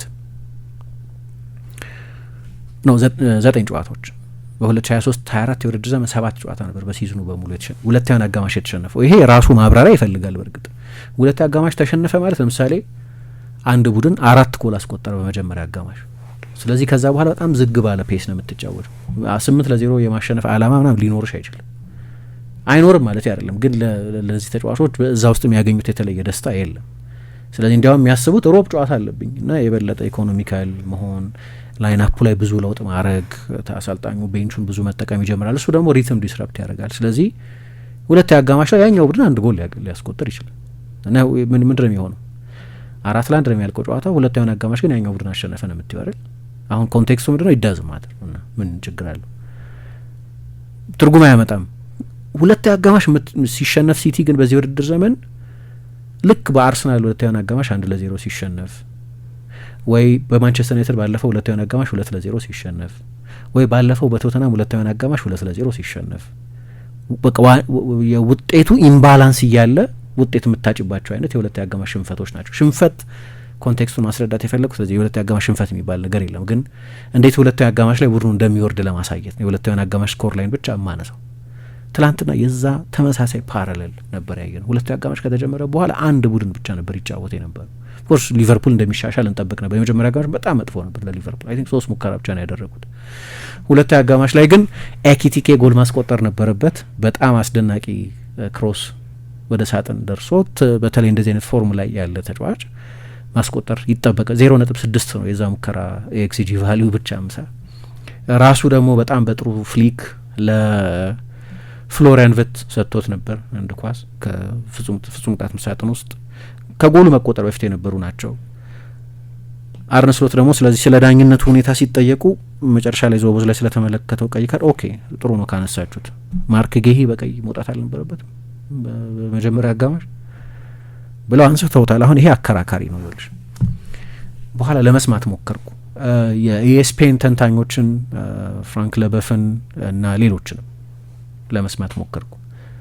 ሶስቱም ተስማምተው የፍጹም ቅጣት ምት ነው ይሄ እና ማነው የፍጹም ቅጣት ምት ነው ሳይሆን ከሳጥኖች ስለሆነ ቀይ ካርድ ነው። ምክንያቱም ግልጽ የጎል ማስቆጠር ዲናይንግ አ ክሊር ጎል ስኮሪንግ ኦፖርቹኒቲ የሚሉት ግልጽ ጎል የማስቆጠር እድልን በማደናቀፍ በሚል እነዚህ የሚሉት ቀይ ካርድ ነው። ወይ ከአርነ ስሎት ጋር ይስማማሉ። አሁን ለዚህ ነው እንዲህ አይነት ነገር ሲሆን እኔ የሆነ ነገር ልል ይችላል፣ አንቺ የሆነ ነገር ልትይ ይችላል። ዞሮ እንደ ዳኛው ኦፒኒየን የሚወሰን ነው ማለት ነው። ሁሉም ሰው ይሄ ምንድነው ስቶንዎል ቀይ ካርድ ነው፣ ቀይ ግልጽ ቀይ ካርድ ነው የሚሉት አይነት አይደለም። ግን አርነ ስሎት እኔ አሁን የሆነ ጊዜ የሆነ ጨዋታ ላይ እንደዚህ ተበደለና የሆነ ጨዋታ ላይ ተበደለናችሁ አልፈልግም። አሁንማ አለኛው አዲስ ነገር አይደለም። በዳኞች በደል እየደረሰብን ነው። ሰሞኑን ፔፕ በተደጋጋሚ እሺ ዩናይትድ እኛን ማሸነፍ ነበረበት፣ አዎ ጥሩ ተጫውቷል። ግን ዝም ብላችሁ አስቡት፣ ዳሎ በቀይ ወጥቶ ቢሆን ኖሮ ያ ጨዋታ ምን ሊሆን ይችል ነበር? አሁን እንደ ፐርፎርማንስ አዎ ያንን በቪዲዮ አለመባሉ ታምናላችሁ? ያንን አግሬሽን አይቶ ጉልበቱን አንስቶ እንደዛ አድርጎበት ጉልበቱ ላይ ረግጦት አለማየትን ታምናላችሁ ወይ? አሁን እኔ ከጨዋታው በኋላ ይህንን ጉዳይ ያላነሳሁት በዳኝነት ሰበብ ማድረግ ስላልፈለግኩ ነው። ጥሩ አልተጫወተም የኔ ቡድን፣ እሱ ነው አድሚት ማድረግ የፈለግኩት። ግን እንደተጀመረ ነው 10ኛው ደቂቃ ላይ ነበር ያ ኢንሲደንት የነበረው። ዩናይትድ ከዛ በኋላ በ10 ተጫውቶ ቢሆን ኖሮ እኛ ጥሩ አልተጫወትንም፣ ልክ ነው የተሸነፍነው ጥሩ ባለመጫወታችን ነው። ግን የጨዋታን ሂደት ስለሚቀይሩ ውሳኔዎች ከሆነ የምናነሳው ብሎ ከጠቀሳቸው ክስተቶች መካከል ብዙ አንስቷል። ሰሞኑን የኢሜጅ ጉዳይ እዛ ጨዋታ ላይ ሰሞኑን ብዙ የዳኝነት ጉዳይ ላይ ሮሮ ያቀርብ ነበር። አርነ ስሎትም ኤግዛክትሊ ተመሳሳይ ነገር አድርገዋል ትናንት ጨዋታው ካለቀ በኋላ። ግን ሌላውን በየጨዋታው የሚደርስብንን በደልና ኤቲሃድ ላይ የተሻረብንን ጎል ታስታውሳላችሁ? ያን ንጹህ ጎል እና ትላንትና ጌሂ ጥሩ ፈራሚያቸው ነው በነገራችን ላይ አሉ እና ላለቆቻቸው መልእክት ይመስላል በቀይ መውጣት ነበረበት አሉ። ከዛ ተመሳሳይ ነገር ማች ኦፍ ዘ ዴይ ዩቲዩብ ላይ ያለ የማች ኦፍ ዘ ዴይ ፕሮግራም ተጭኗል ዛሬ። ጆ ሃርት ነው ወይን ሩኒ ናቸው ሁለቱም። ደግሞ እነሱ ደግሞ ሁለቱም ቢጫ ካርድ ነው በሚለው ተስማሙ። ሩበን ዲያስ ሊደርስ ይችል ነበር በሚል ለአርነ ስሎት ግን ስለ ውሳኔ ማውራት ከፈለጋችሁ ስለ ቀይ ካርዱ ተጠይቀው ከፈለጋችሁ ያኔ ቀይ ለማንኛውም እነዚህ ሁሉ ክስተቶች የተፈጠሩ የነበሩት ሊቨርፑል ከፍተኛ ብልጫ ወስዶ በነበረበት የሁለቱ አጋማሽ መጀመሪያ ነው። አሁን እዚህ ጋር አንድ እየተለመደ የመጣ ፓተርን አለ። እኔ እንደ መልበሻ ክፍል ውስጥ ከሰኞ እስከ አርብ ልምምድ ሜዳ ላይ ምን እንደሚሏቸው ማወቅ አንችልም። ግን የመጀመሪያ አጋማሽ በዲዛይን ይመስላል ጨዋታው ከተጀመረበት ጊዜ ጀምሮ የሊቨርፑል ሴታፕ እንደዛ ይመስል ስለነበር ላይናፑን ሳይሆን ጨዋታው ከተጀመረበት ጊዜ ጀምሮ ልክ እንደ አንደርዶግ መጫወት፣ በካውንተር ብሬክ መጫወት፣ እንደዚህ ሞር ፍጥነትን መሰረት ያደረገ ማጥቃት ግን ጠለቅ ያለ የመከላከል ቅርጽ። ጎሉ ከተቆጠረ በኋላ ያለው ያሰልጣኝ አይመስለኝም። የሚገርም ነው። ሊቨርፑል ሲቲ እኮ የለም በዛ ጊዜ ውስጥ ሜዳ ውስጥ ሊትራሊ አንድ ቡድን ነው ይጫወት የነበረ። በሁሉም የጨዋታ መብለጫ ሜትሪኮች ፍጹም ከፍተኛ ብልጫ ነበራቸው። ከአንድ ጎል በላይ ማስቆጠር የሚችሉባቸውን የጎል እድሎች በመፍጠር ጭምር። ከሲቲ የሚለየው ከሃላንድ የመጀመሪያ ደቂቃ እድል በስተቀር ተደጋጋሚ ትልልቅ የጎል እድሎችን ብልጫ በወሰዱበት የጨዋታው ጊዜ እንደዛ ዶሚኔት ባረጉበት ጊዜ መፍጠር አልቻሉም። የሊቨርፑል ሁለተኛው አጋማሽ ላይ አሰልጣኙ የሚሉት የፕሬሲንግ ኢንቴንሲቲያችን ጥሩ ነበር፣ ፕሬስ የምናደርግበት የሜዳ ስፍራ ጥሩ ነበር፣ እንደዚህ ነገሮች ነው ያነሱት እና የመሻሻላቸው ምክንያት እሱ እንደሆነ ጠቅሰዋል። እኔ እንዲያው በጣም የገረመኝ ሁለተኛው አጋማሽ ሲጀመር ምንም አይነት ታክቲካዊ ለውጥ አለማድረግ፣ የፐርሶኔልም የታክቲክም ለውጥ አለማድረጋቸው። የመጀመሪያ አጋማሽ ላይ እየሰራ አልነበርም። እንዴት በአንድ ቡድን በመጀመሪያ 25 ደቂቃ 45 ፓስ ያደርጋል በአንፊልድ? ይሄ ደግሞ ያ የድሮ ጃገራንት የሆነው ሁሉንም ቡድኖች የሚያፈራርሰው የትኛውም ሜዳ ላይ ዶሚኔት የሚያደርገው ሲቲ አይደለም፣ ድክመቶች ያሉበት ሲቲ ነው። ስለዚህ ሁለተኛው አጋማሽ ላይ ደግሞ ስሎት እንደዚህ አይነት ልማድ አላቸው። እየሰራ ካልመሰላቸው ቶሎ የመቀየር ልማድ አላቸው። አልቀየሩም። ሰው በዛው መንገድ ነው የቀጠሉት። ግን መልበሻ ክፍል ምን አይነት ንግግር እንዳደረጉ እንደገና አላቅም፣ ግን በጣም የተሻሻለ ሁለተኛው አጋማሽ አደረጉ። ያንን ጎል ካስቆጠሩ በኋላ ግን ያቺን ጎል ፕሮቴክት የሚያደርግ ልክ የሚያስተማመን የተከላካይ መስመር እንዳላቸው አይነት ማለት የለውም። ሊቨርፑል የተከላካይ መስመር አስተማማኝ አይደለም፣ ሊክ ነው የሚያደርገው። አመቱን ሙሉ እንደዛ ነው የነበረው።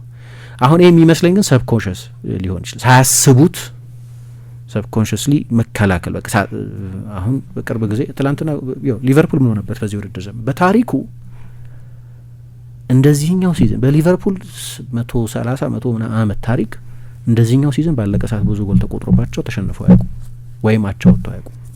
ወይም እንደዚህኛው ዘመን ከ90 ደቂቃው በኋላ ብዙ ጎል ተቆጥሮባቸው አያውቁም። አሁን ይሄኛው የካሌንደር አመት ከገባ 2026 ከገባ በኋላ ብቻ አትላንት 3ኛ ጎል ነው ባለቀ ሰዓት ተቆጥሮባቸው እንደባለፈው እንደ ቦርንመዝ ጨዋታ አይነት ነገር ማለት ነው። ወይ ሲሸነፉ ወይ ጨዋታ ማሸነፍ ሲያቅታቸው። አሁን ይሄ እየተደጋገመ የሚመጣ ከሆነ ሳታስቢው ያቺን ጎል የበለጠ ፕሮቴክት የማድረግ ሀሳብ ውስጥ ገባያለች ማለት አሰልጣኙ አይመስለኝም።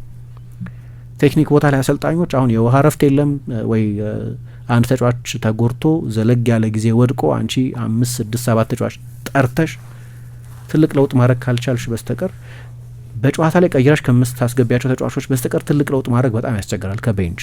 ስለዚህ አሰልጣኙ ናቸው ያንን ለውጥ ያደረጉት ማለት አልችልም፣ ግን በጥልቀት መከላከል የጀመሩት ያቺን ጎል ካስቆጠሩ በኋላ ነው። ለዚህ ነው እኔ ሁለተኛው አጋማሽ ከማለት ይልቅ የሁለተኛው አጋማሽ የመጀመሪያ 30 ደቂቃዎች ላይ አስደናቂ ነበር ሊቨርፑል።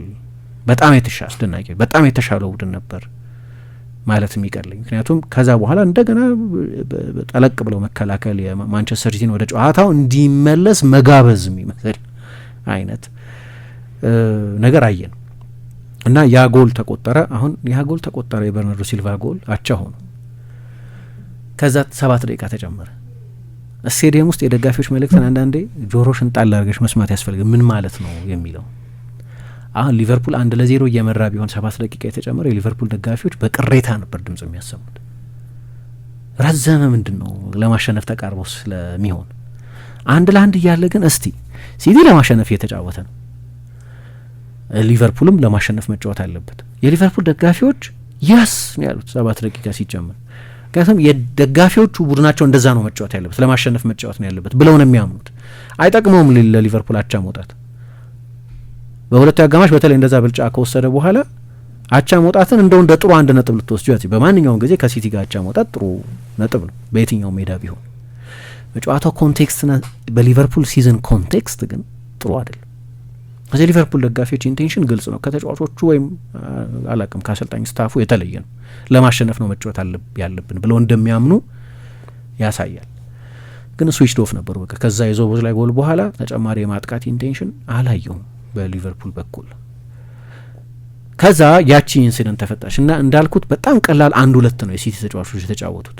እዛ ቦታ የኬርኬዝ ቦታ ነው። ለእኔ በጣም ጥሩ ተጫዋታል ሚሎሽ ኬርኬዝ። እንዲሁም በሊቨርፑል መለያ ጥሩ ከተጫወተባቸው ጨዋታዎች መካከል አንዱ ይመስለኛል። የእሱን ያህል ብዙ ፕሮግሬሲቭ ኬሪስ የሚሉት ብዙ ኳስ ይዞ ወደፊት እየገፉ በመሄድ በጣም የተዋጣ ከሁሉም ሜዳ ውስጥ ከነበሩ ተጫዋቾች በዛ ስኬታማ ነበር። ፍጥነቱን ምኑን ማየት ይቻል ነበር።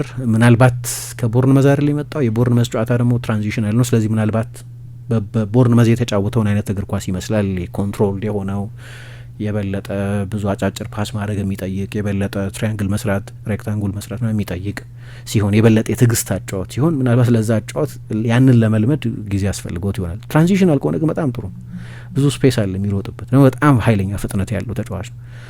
እዛ ላይ ግን የቦታ ጀጅመንት ስተተሰራ ሁለተኛ ሁለቱ ተቀይሮ የገባው ካርተስ ሲሆን ዝሎ ነው ልትያት ሲሆን 5 ደቂቃ የተጫወተ አይመስለኝም። ልክ የአቻነቱ ጎል እንደተቆጠረ ነው አሰልጣኝ አርነ ስሎት ቀይሮ ያስገቡት።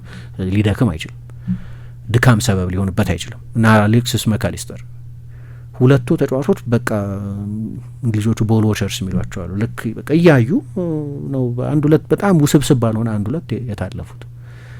እዛ ጋር አሊሰን ለእኔ በሱ ደረጃ በሱ ቴምፐርመንት በተለይ ላለ ግብ ጠባቂ የሚገርም ራምስዴል ምናምን ቢሰራው አይገርመኝም። ራምስዴል እንደዚህ አይነት ሂሮይክ የሆነ ስሌት የሚጎድለው ጀብደኝነት የተጫነው ውሳኔ ሲወስን ሌላ ግብ ጠባቂዎች አንዳንድ ግብ ጠባቂዎች እንደዛ ሊያደርጉ ይችላሉ። ይሄኛው ግን ሞር ካልኩሌትድ የበለጠ አስልቶ ሴረብራል የሆነ ግብ ጠባቂ ነው እና ሄደና ምንም አደጋ የሚፈጠር አልነበረም። ወደ ውጭ እየወጣ የነበረ ኳስ ነው እና ምንድነው ተጫዋቹን በጣም ዘግኖታል ለማለት ያስቸግረኛል። ግን በቃ ፋውል ነው፣ ኳሱን አላገኘው። ኳሱን እስካላገኘው ድረስ የፍጹም ቅጣት ምት መሰጠቱ አይቀርም። አሁን ሰዎች የሆነ ክሊፕ ያመጡና በዚህ ጊዜ ለእንትን ያልተሰጠው ነው። ልክ ነው፣ ኢንኮንሲስተንሲ አለ። ግን ሌሎቹ ጨዋታዎች ላይ የተሰጠ የተሳሳተ የፍጹም ቅጣት ምት ወይ የተነፈገ የፍጹም ቅጣት ምት ይሄኛውን የማያሰጠ ያደረገው ወጥነት የጎደለው መሆኑን ያሳየን ይሆናል እንጂ ምንም ምርጫ አልነበራቸውም አርቢትሩ። ከዛ በኋላ የአሊሰንም ግን ቅድም እንዳልኩት የሌሎችም ተጫዋቾች ኃላፊነት ነበር እና መጨረሻ ላይ ኤርሊንግ ሃላንድ ያንን በጣም ነርቨስ የሆነ ተጨንቄበት ነበር ያለውን የፍጹም ቅጣት ምት አስቆጠረ። አላለቀም ድራማው ግን ከዛ በኋላ ነው ዶናሩማ ደግሞ ያንን የተለየ ሙከራ ያዳነው።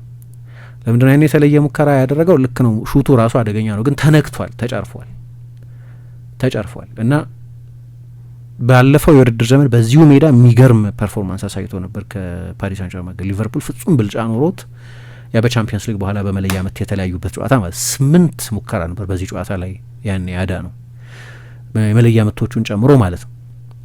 እና በጣም አስደናቂ ሙከራ ነበር ትላንትና ያዳ ነው በሾት ስቶፒንግ። እኔ አሁን በዚህ ሰዓት ከኩርቱዋ ጋር በጣም አሪፉ ግብ ጠባቂ የምለው እሱ ነው። እና ትላንትና የፔፕን ሁኔታም ስታዩ ምን ያህል ትልቅ እንደሆነ ያሳይሻል ያ ሙከራ። ለዚህ ነው ሲዝኑ መጨረሻ ላይ ተመልሰን ልናያቸው የምንችላቸው አንዳንድ ነገሮች አሉ። አላቅም ማን ሻምፒዮን እንደሚሆን ግን ሲዝኑ መጨረሻ ላይ ከምናያቸው ሲቲን ከቀሰቀሱት ወይም ሲቲን ወደሚደርስበት ቦታ ካደረሱት ክስተቶች መካከል አንዱ የዶናሩማ ሙከራ ነው። ምክንያቱም አንዳንዶቹ ታስታውሺ እንደሆነ 2018-19 የውድድር ዘመን ላይ 98 እና 97 ነጥብ ይዘው ነው ሲዝኑ የተጠናቀቀው እና እዛ ጨዋታ ላይ ጆን ስቶንስ መስመር ከማለፏ በፊት ያወጣት ኳስ መጨረሻ ላይ ሲቲን ሻምፒዮን አድርጋለች። የአንድ ነጥብ ልዩነት ነበር መጨረሻ ላይ የነበረው። ዲቴሎች ይወስኑታል የሲዝኑ መጨረሻ ላይ የነበረው ሁኔታ። ቤርናርዶ ሲልቫን ማድነቅ ያስፈልጋል። እሱን ማድነቅ ፈልጋለሁ ምክንያቱም ሜንታሊቲ ነው። አሁን እዚሁ ሲቲ ቡድን ዋንጫ አሸንፈው ፕሪሚየር ሊግ አሸንፈው የሚያውቁ ተጫዋቾች አሉ። አንዳንዶቹ ሌላ ቦታ ዋንጫ አሸንፈው የሚያውቁ እንደ ዶናሩማ አይነት፣ አንዳንዶቹ ደግሞ ለምሳሌ ራያን ኤይት ኑሪ፣ ማርክ ጌሂ፣ አቡኮድር ኩዣኖቭ፣ ኒኮ ኦራይሊ፣ ኦማር ማርሙሽ እያልኩ ልጠቅስ ይችላሉ። ብዙ ዋንጫ አሸንፈው የማያውቁ አትሊስት ፕሪሚየር ሊግ አሸንፈው የማያውቁ ግን ደግሞ በጎ ነገር ከዚህ በፊት አሸንፈው የሚያውቁ ተጫዋቾች ደግሞ አሉ። ያን ሜንታሊቲ ያላቸው ተጫዋቾች። ቤርናርዶ ሲልቫ አንዱ ነው። አንድ ጎል አላስቆጠረም በዚህ ሲዝን። ሲያስቆጥር ግን ሲቲን ቢያንስ በዋንጫ ፍክክር ውስጥ የሚያሰነብት በጣም ወሳኝ ጎል አስቆጥሯል እና ለእኔ 3 ነጥብ ብቻ አይደለም ሮይኪን ስለ ዋንጫ ፍክክሮች በሚገባ የሚያውቅ በነዛ ፌመስ የማንቸስተር ዩናይትድ አርሰናል የዋንጫ ፍክክሮች ጊዜ ከዋና ተዋንያን መካከል አንዱ የነበረ ሰው። ማንቸስተር ሲቲ ዛሬ ከ3 ነጥብ በላይ ነው ያሸነፈው። በስነ ልቦናው በኩል የሚያነሳቸው ምናልባት አርሰናል ላይ መጥፎ ስሜት ሊያሳድር የሚችል ነው እና 3 ነጥብ ብቻ ብዬ አልወስደውም ብሏል። ስለዚህ እንደ ጋልቫናይዚንግ ፋክተር ሊታይ የሚችል ይመስለኛል። ምክንያቱም አሁን ከፉልሃም ጋር የሚጫወተው ረቡዕ ዕለት፣ አርሰናል ሐሙስ ከብሬንፎርድ ጋር ይጫወታል። ብሬንፎርድ በጣም ጥሩ ፎርም ላይ ያለ ቡድን፣ ፉልሃም ቀላል ቡድን አይደለም፣ ፑሽ ኦቨር አይደለም ምናምን፣ ግን ኤቲሃድ ላይ ነው። ከዚህ አይነት ሞመንተም በኋላ ሲቲ እንዲያሸነፈው ትጠብቂያለሽ። የአርሰናል ደግሞ ብሬንፎርድ ከሊቨርፑል እኩል በዚህ አመት ያለው የነጥብ ብዛት፣ በጨዋታ ብዛት ደግሞ ከሊቨርፑል የበለጠ ጨዋታ አሸንፏል። ተአምር የሆነ ሲዝን ነው እያሳለፈ ያሉት። ለእኔ አሁን የአመቱ 3 ምርጥ አሰልጣኞች ምረጥ ብትኝ ኬዛ አንድሬስ ምንም ጥያቄ የለውም፣ ሚኬል አርቴታ ና ኡናይ ኤመሪ ነው የምለው። ከኤክስፔክቴሽን አንጻር በሲዝኑ በሙሉ በተለይ ሁለቱ አሰልጣኞች ኡናይ ኤመሪ ና ኬዛ አንድሬስ ደግሞ አንጠብቅም አይደለም የቪላን 3ኛ መሆን መጨረሻ ላይ እንደሚሆን አላውቅም፣ ግን እስካሁን አሁን 25 ሳምንት ድረስ በመጡበት ሁኔታ አንድ ተጫዋች አስፈርመው ብቻ ሲዝኑን ለጀመረ እና በነገራችን ላይ ቪላ በዚህ አመት አዲስ የፈረመ ተጫዋች ጎል አላስቆጠረለትም እስካሁን ድረስ በፕሪሚየር ሊግ ብዙ ተጫዋቾች አጥቷል። እሱን ከግምት ካስገባው ሰሞኑን እየተንሸራተቱ ቢሆንም ግን ድንቅ አመት ነው እላለሁ። የኬሳ አንድሪውስ ደግሞ ይወልሽ አሰልጣኛቸው ለቶማስ ፍራንክ ሁሉም ነገር ማለት ናቸው ለነበሩ ወይም ለብሬንፎርድ እንደዛ አይነት ትልቅ ፊገር ናቸው። ብራያን ምቤሞ እና ዮሃን ቪሳ በጋራ 40 ጎል ያስቆጠሩ 39 ጎል ያስቆጠሩ 20 እና 19 ጎሎች ያስቆጠሩ ናቸው። ክሪስቲያን ኖጋርድ የ2-3 ሲዝኑ የቡድኑ አምበል ነው፣ በጣም ወሳኝ ተጫዋች ነው። እነዚህ ሁሉ ለቀው የተሻለ ሆነ ጭራሽ ቲሙ እና ጥሩ ፎርም ላይ ያለን ቡድን ነው በጂቴክ የሚገጥሙት። ስለዚህ አይታወቅም፣ ግን ያንን ለማድረግ ፉላምን አሸንፈው የነጥብ ልዩነት ነው ወደ 3 ማጥበብ ያስፈልጋል። አርሰናል ቀጥሎ እስኪጫወት ድረስ ሲቲ ከጨዋታው በፊት 2 ጨዋታ ያደርግ ስለነበር በአንፊልድ እና ረቡዕ ዕለት ከፉልሃም ጋር። ሊቨርፑል በተመለከተ ጥቂት ለማንሳት እኔ ያው ጥሩ ተጫውተዋል ሁለተኛውን አጋማሽ 30 ደቂቃ እንጂ እንደ ከዛ በስተቀር የመጀመሪያ 45 ከዛ በኋላ የነበረውን 15 ጥሩ ተጫውተዋል ብዬ አላምንም። ጥሩ አልተጫወቱም። በሜንታሊቲም በኩል ጥያቄ አለ እንደምታውቂው አርነ ስሎት ላይ ጥያቄ አለ።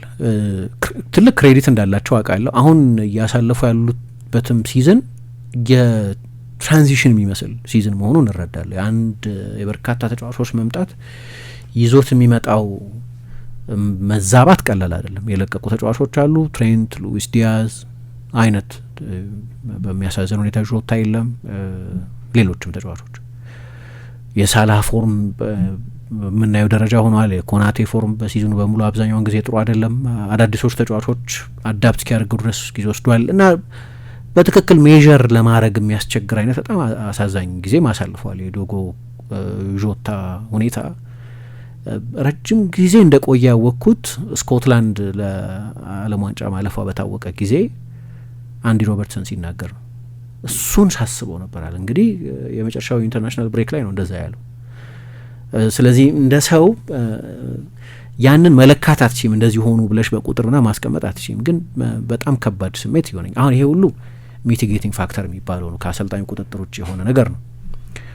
እስካሁንም ድረስ ቢያንስ ከውስጥ የወቅቱ የፕሪሚየር ሊግ ሻምፒዮን በመሆናቸው ምክንያት ያን ያህል የበረታ ጫና ላይኖርባቸው ይችላል። ግን በአንፊልድ በሊቨርፑል ታሪክ በጋራ ከፍተኛው ሽንፈት በዚህ አመት በሳቸው አሰልጣኝነት ስር ነው የተመዘገበው። በኖቲንገም ፎረስት ሲሸነፉ በ60 አመት ውስጥ በአውሮፓ ውድድር የከፋው ሽንፈት የተመዘገበባቸው በሳቸው አሰልጣኝነት ዘመን በዚህ አመት በፒኤስቪ አይንድሆቨን 4-1 በተሸነፉ ጊዜ ነው።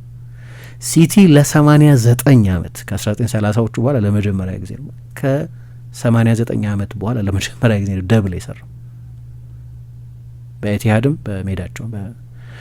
የሚገርም ሌላ ነገር ከሴፕቴምበር በኋላ አሁን ፌብሩዋሪ ላይ ከሴፕቴምበር በኋላ 6 የፕሪሚየር ሊግ ጨዋታ ብቻ ነው ያሸነፉት። የሚገርም ነው። ኦልሞስት 5 ወር ከምናምን። አሁን ያላቸው ሬከርድ በ25 ጨዋታ ሞይስ በማንቸስተር ዩናይትድ የመጀመሪያዎቹ 25 ጨዋታዎቻቸው ላይ የነበራቸውን ሬከርድ እኩል ሞይስ ተሰናብተዋል። ያኔ ይለያያል ክሬዲቱ ዘመኑ ምናምን፣ ግን ስቲል መጥፎ ሲዝን እያሳለፉ መሆናቸውን የሚያሳይ ነው። 5ኛ ሽንፈታቸው ነው። ክሎፕ ኦፍኮርስ በደጋፊ የነበረበትን ጊዜ ብቻ ከወሰደ የኮቪዱ ጊዜ የተለየ ስለሆነ የሆም አድቫንቴጅ የሚባል ነገር ጠፍቶ ስለነበር፣ ግን ክሎፕ በ146 ጨዋታ 6 ጌም ብቻ ነው የተሸነፉት። አርነ ስሎት በዚህ አመት ብቻ 5 ጨዋታ ተሸንፈዋል። ከሆጀስ ጋር ሮይ ሆጀን ከመሰናበታቸው በፊት ሮይ ሆጀን 20 ጨዋታ አሰልጥነው 7 ድል 4 አቻ 9 ሽንፈት 25 ነጥብ ነው የነበራቸው። አሁን በመጨረሻዎቹ 20 ጨዋታዎች የሊቨርፑል ውጤት 6 ድል 6 አቻ 8 ሽንፈት 24 ነጥብ ከሮይ ሆጅሰን የመጨረሻዎቹ 20 ጨዋታዎች ሁሉ ያንሳል እና ሬከርዳቸው በጣም የከፋ ነው። በሩበን አሞሪም ማንቸስተር ዩናይትድ ተሸንፈዋል። በሲቲ ከ2004 በኋላ ደጋፊ ባለበት ለመጀመሪያ ጊዜ ተሸንፈዋል። በዚሁ ሜዳ ከበርንሌ ጋር በዚሁ ሜዳ ከሊድስ ጋር አቻ ተለያይተዋል እና ውጤታቸውን ብቻ ከሆነ የምናየው እንዳልኩት ነገሩ መታየት አለበት። ግን የፕሪሚየር ሊግ አሸናፊ የመሆንሽ ጉዳይ የማያልቅ ክሬዲት አይደለም። ክላውዲዮ ራኒየሪ የማይታሰብ ምናልባት ከዚህ በኋላ በእንግሊዝ እግር ኳስ የማይደገም ነገር አድርገዋል። በሌስተር ሲቲ የፕሪሚየር ሊግ ሻምፒዮን ሆነዋል። ከ9 ወር በኋላ ተሰናብተዋል እና የማያልቅ ክሬዲት የለም በእግር ኳስ በተለይ ነገሮች ቶሎ የማይሻሻሉ ከሆነ እና የትላንትናው ጨዋታ ሽንፈት ከቻምፒየንስ ሊግ ቦታ በጣም የሚያረቃቸው ነው። ምክንያቱም ማንቸስተር ዩናይትድ አሸንፏል። ጨዋታውን በጣም ጥሩ ሞመንተም ላይ ነው ያለው። ቼልሲ አሸንፏል። ሰሞኑን አዲሱ አሰልጣኝ ከተሾመ በኋላ 4 ተከታታይ የሊግ ጨዋታዎችን አሸንፏል። ማንቸስተር ዩናይትድ አዲሱን አሰልጣኝ ከቀጠረ በኋላ አዲሱን ጊዜ አሰልጣኝ ካሪክን ከቀጠረ በኋላ 4 ተከታታይ ጨዋታ አሸንፏል። ሊቨርፑል በዛ ጊዜ በ6 ጨዋታ 1 የፕሪሚየር ሊግ ጨዋታ ብቻ ነው ያሸነፈው። አሁን 39 ነጥብ አላቸው። ከማንቸስተር ዩናይትድ በ5 ነጥብ ርቀዋል። ከቼልሲ በ4 ነጥብ ርቀዋል። በተለይ 5 ቡድኖች በሚሳተፉበት በሚቀጥለው የቻምፒየንስ ሊግ ሲዝን ሊቨርፑል ከ1 እስከ 5 ካለው ስፍራ ውጪ ከሆነ ጄሚ ካራገር ምን ሲል ነበር? ብቸኛው ይህንን ሲዝን ጥሩ ሊያደርግ የሚችለው ቻምፒየንስ ሊግ ነው ብሏል። ቻምፒየንስ ሊግ ማሸነፍ ነው ያለው።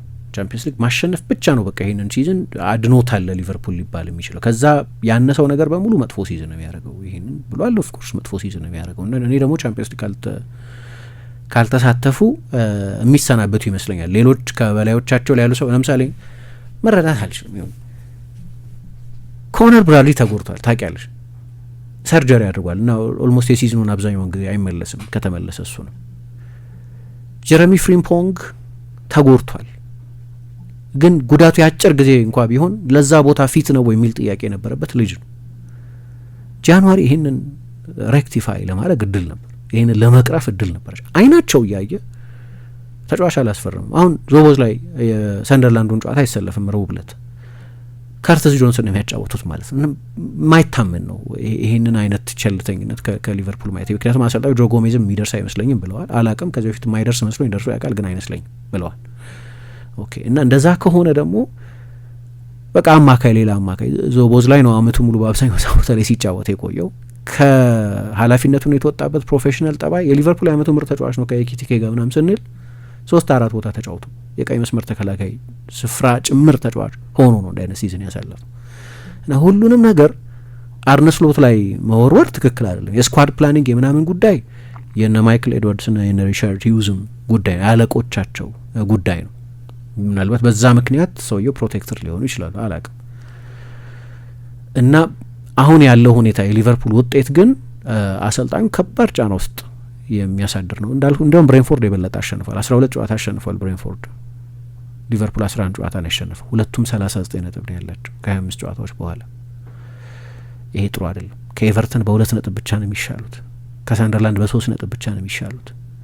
ይሄ ጥሩ ሲዝን አይደለም በጭራሽ። እና ትላንትና ግራ የሚያጋቡ አንዳንድ ውሳኔዎች ነበሯቸው እንዳልኩት። በተለይ የእሳቸው ብቻ ላይሆን ይችላል ግን ጎሉ ከተቆጠረ በኋላ ያየሁት አቲቲዩድ፣ ጨዋታው ሲጀመር ያየሁት አቲቲዩድ ከሊቨርፑል በአንፊልድ በማንም አሰልጣኝ ስር ሁሊየን አይቻለሁ፣ ቤኒቴዝን አይቻለሁ፣ ኬሊ ዳልግሊሽ ተመልሶ ሲመጣ አይቻለሁ፣ ሆድሰን ለጥቂት ጊዜ አይቻለሁ። በጣም መጥፎ ጊዜ ነበር ግን ስቲል ሮደርስ መጥተዋል፣ ክሎፕ መጥተዋል። ብዙ አሰልጣኞች 5-6 የሊቨርፑል አሰልጣኞች አይተናል። እኔ በአንፊልድ ትልቅ ጨዋታ እንደዚህ አፕሮች ያደርጉ አይቻላቅም እና መጥፎ ነው ግን ለዋንጫ ፍክክሩ ግን ለገለልተኛ ሰው የዋንጫ ፍክክሩ ቶሎ እንዳይሞት ለሚፈልግ ሰው ግን በደንብ ቀጥሏል እንጂ በደንብ ደግሞ የተወሰኑ የአድማጮቻችንን አስተያየት እንቀበል። እዚህ የማንቸስተር ሲቲና የሊቨርፑል ጨዋታን በተመለከተ ዳዊት ነብዩ የተባለ አድማጫችን ሲቲ አሁንም ቢሆን የተኛ አንበሳ ነው የሚመስለው። ቀጣይ 5 የሁለቱ ጨዋታዎች ለሲቲ የተሻለ እድል በር ከፍቷል። ፔፕ የጂኒስነት ካልተነነበት በስተቀር ኳስ ለሚወዱትም ፉክክሩ መቆየት በፍላጎት ለማየት ወሳኝ ሳምንት ነበር ብሎናል።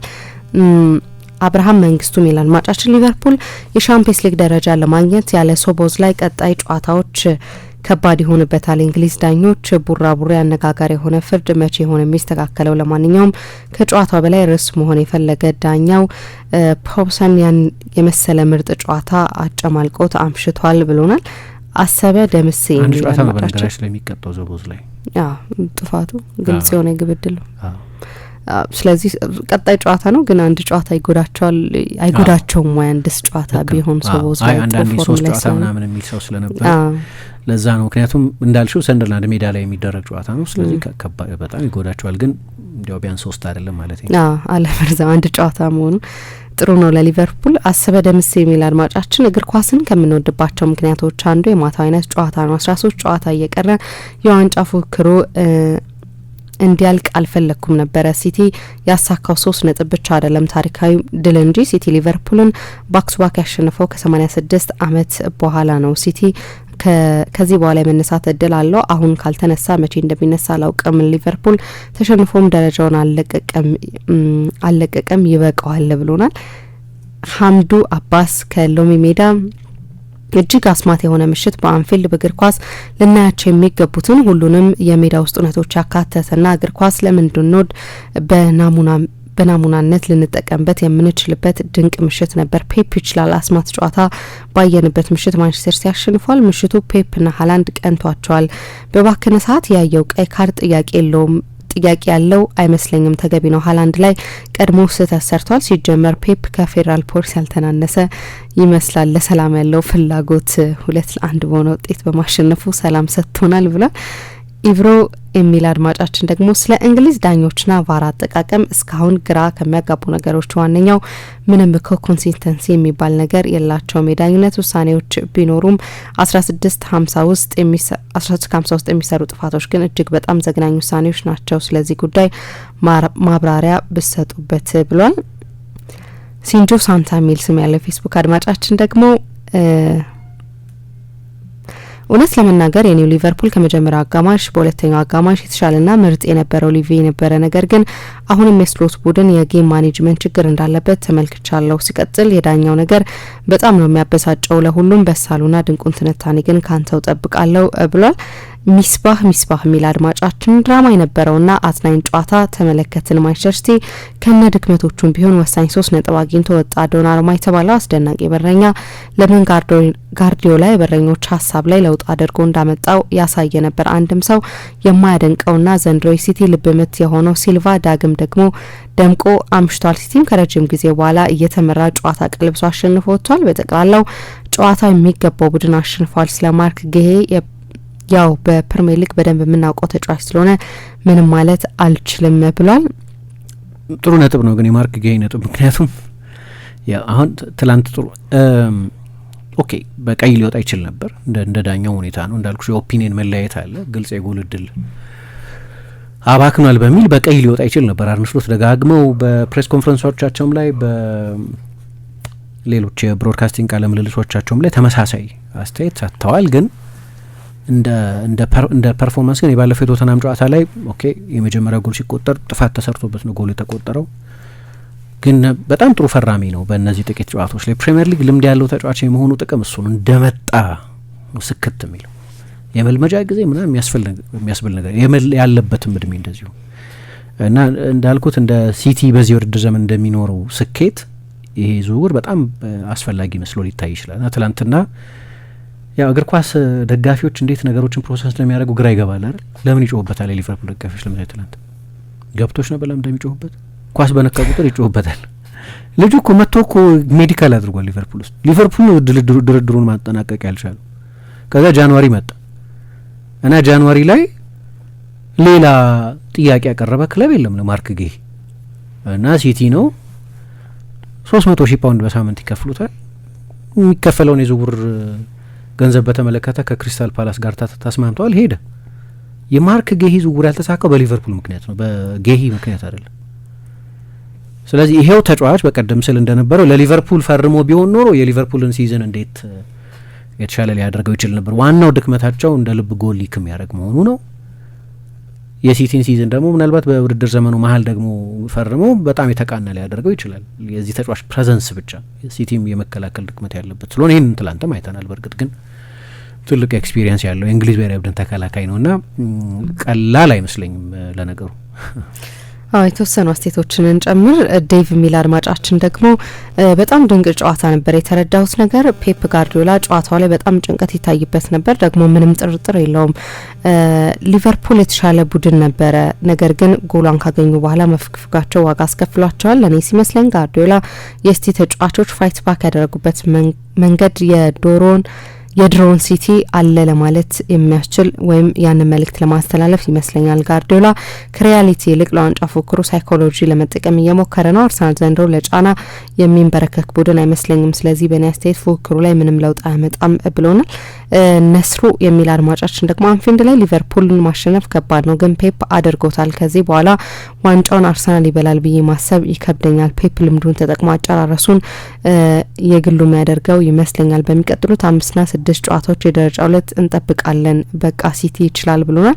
አዩብ መርጃን የሚል አድማጫችን ደግሞ በቃ ይሄ ነው ሲቲ ምንም ማድረግ አይቻልም። ትናንትና ሲቲ ተሸንፎ ቢሆን ኖሮ ዛሬ ስለሌላ ነገር ነበር የሚወራው፣ ግን የሲቲ ጀብደኞች ይሄ እንዲሆን አልፈቀዱም። ሲቲ ፎሬቨር ብሎናል። ሊቨርፑል የሚል የፌስቡክ ስም ያለው አድማጫችን ደግሞ ከረፍት በፊት ሊቨርፑል የለም ማለት ይቻላል። ስሎት ጋክፖን ለምን ያህል ጊዜ ሜዳ ውስጥ ሊያቆዩት እንደፈለጉ አልገባኝም። የጋርዲዮላ ጭንቀት ስታይ ግን እንኳን አሸነፈ ሲቲ ትላለህ ብሎናል። እናመሰግናለን አድማጮቻችን። ቆይታችሁን አዳይ ፌም 95.1 ላይ እንድታደርጉ ነው የምንጋብዛችሁ። የአጋሮቻችን መልእክትና አድምጥና ተመልሰን እንመጣለን። ስለ ብርሃን ስኩል ፔይ ሰምተው ይሆን? ብርሃን ስኩል ፔይ በብርሃን ባንክ የቀረበ ለተማሪዎች ለወላጆችና ለትምህርት ቤቶች ጊዜ ቆጣቢ የሆነ የኤሌክትሮኒክ ክፍያ ስርዓት ነው። ወላጆች በብርሃን ስኩል ፔይ የልጆቻቸውን የትምህርት ቤት መለያ ኮድ በመያዝ ክፍያ መክፈል፣ የክፍያ ማረጋገጫ ማግኘት፣ የክፍያ ሪፖርቶችንና ተያያዥ መረጃዎችን ባሉበት ቦታ ሆነው በሞባይል ስልካቸው ማግኘት ይችላሉ። ብርሃን ስኩል ፔይ ለትምህርት ቤቶች ክፍያን ከማቀላጠፉም በላይ ሙሉ የተማሪዎችን መረጃ ስለሚይዝ ጥቅሙ የጎላ ነው። ክፍያ ሲከፈል በቀጥታ መከታተል፣ ማዕከላዊ የሆነ የክፍያ መቆጣጠሪያ እንዲሁም የተለያዩ የክፍያ ሪፖርቶችን ማግኘት ከብዙ የብርሃን ስኩል ፔይ ጥቅሞች ጥቂቶቹ ናቸው። የብርሃን ባንክን ስኩል ፔይ በመጠቀም ጊዜውን ይቆጥቡ፣ ክፍያውን ያቀላጥፉ፣ የተሟላ መረጃን ያገኙ። ለበለጠ መረጃ በአቅራቢያ ወደሚገኝ የብርሃን ባንክ ቅርንጫፍ ጎራ ይበሉ። ብርሃን ባንክ፣ እንደ ስማችን ብርሃን ነው ስራችን።